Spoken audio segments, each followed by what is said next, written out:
Have you seen a big difference, Travis Man, from playoffs to this training camp? What he's improved, confidence he has? Yeah, I have. Actually, I started in the pickup games back at the facility.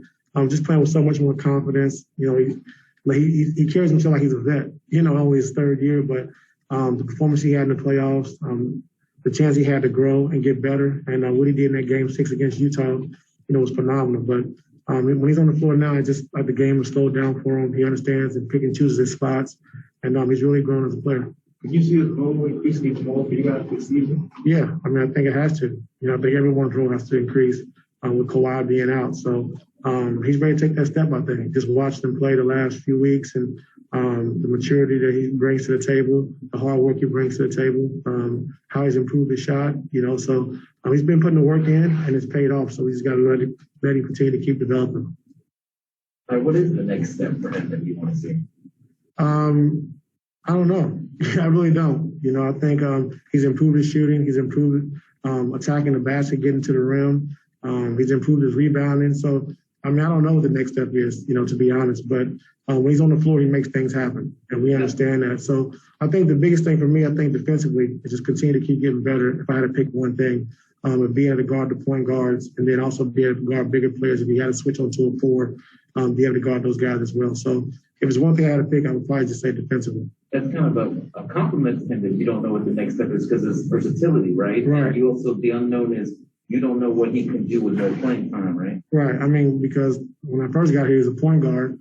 And then last year he was a 3, then he was a 4. Then in the playoffs he played the 5. So, just putting him on the floor is going to make something happen. So that's a good thing to have. Terrence mentioned he didn't really watch Game 6, that 39-point game. And I just was thinking, how much of last season have you watched, both this week in camp and just the off season when you're ready? Not a lot. I just kind of wait. I'm probably gonna take a look at it at some point, but when you lose, it's hard to go back and watch. So the Phoenix series, I can learn a lot from that series. I think our guys can learn a lot from that series as well. But Utah as well. We played well. Was able to adjust and do some things differently. And I think our guys have grown from this. So I'm going to take a little time off some more. I'll do all the watching it, but I'm going to get back to watching that Phoenix series because I really want to lock in on them. What's the value of watching past games at all? Just seeing what we could have done better, seeing what we did, what we did well, and continue to keep building off that. Some things that we can do different going into this season. And, just every game, every week, every 2 weeks, every month, just continue to keep getting better. And I think that you can learn from the Phoenix series and also the Utah series as well. When you're a head coach, did you watch your games back? All the time. Yeah, all the time. You play a whole lot. Not that much, BT. But yeah, I did. I always wanted to be one step ahead and just try to make sure I could improve any way I could. And, when I played for the Lakers, it's hard to get on the floor. We had a lot of great players and a lot of veteran players and fielding like small guards. So a lot of things were going against me. But I did get my opportunity, in that playoffs and in the finals against, Philly. So just keep working. I think Phil saw the hard work that I put in and me just studying the game and me studying Allen Iverson and things I did, of that nature. And I just continue to keep getting better. And so I did that. You had a 39-point game in the playoffs. Did you watch that game back? I pretty much watched the things I need to do better. I didn't really watch the things I did good because, I want to just keep improving, like I said, and make sure I'm getting better and make sure I can clean up the mistakes that I'm making. What have you seen from Brandon Boston? We talked to him yesterday, and he had a supreme confidence. Said nobody could guard him one-on-one. And he said that, huh? What do you see from him? Well, you heard what you said. He's very confident. He's a confident player, young player, but he is talented. He can score the basketball.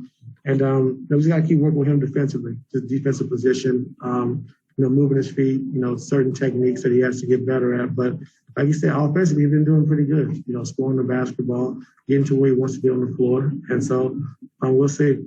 So Mary, close out with Shane Young. What's the player-coach relationship? How has that evolved over your coaching tenure when it comes to things like allowing guys to stay with him at the ball more or different sets and stuff like that? How has that relationship evolved with players for you over the years?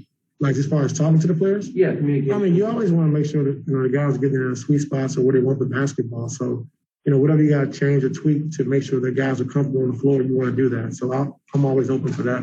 Are those conversations where it's like, you think it might be better if you just opt that way? Or like, how does that? I mean, I go to the guys, like our scorers, PG, Marcus, Kawhi, Reggie, certain plays or certain spots they want the basketball. Then I just try to make sure I can get those guys there and incorporate it into our offense. So I'm open for that at all times. We'll close out with Shane Young. Hey, Ty, great to see you. How's it going? Good, how you doing? Good, can't complain. With Luke potentially taking on more offensive usage this year, I'm curious, what does that look like from your perspective? Is that more DHOs, having him catch on the move to get downhill, or is there something else you have in mind?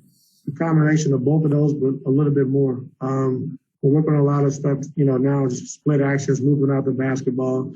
We have a thing we call find Luke or hunt Luke, where he can come off either side and just kind of play the game, and we're just looking for him. So, he's been playing well, very confident. I like what he did, at the end of last season in the playoffs, just being aggressive. And, he's going to be big for us this season.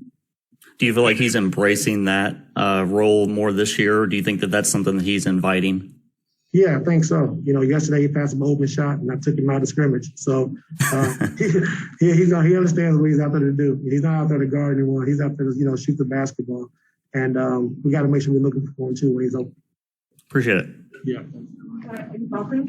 Am I what? I'm going. I'm not golfing.